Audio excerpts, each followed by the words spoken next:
আমার গায়ে লাগে নাই, লাগে নাই, লাগে নাই। আমার শুধু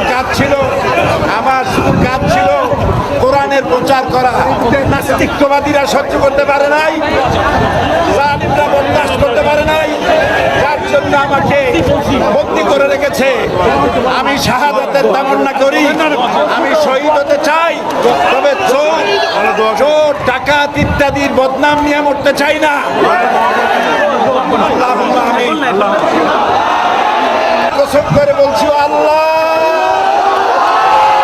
তোমার জাতের কসম, তোমার ইজ্জতের কসম, তোমার সম্মানের কসম, 1971 সনের এক ফোঁটা পানি বা কাদা আমার গায়ে লাগে নাই, লাগে নাই, লাগে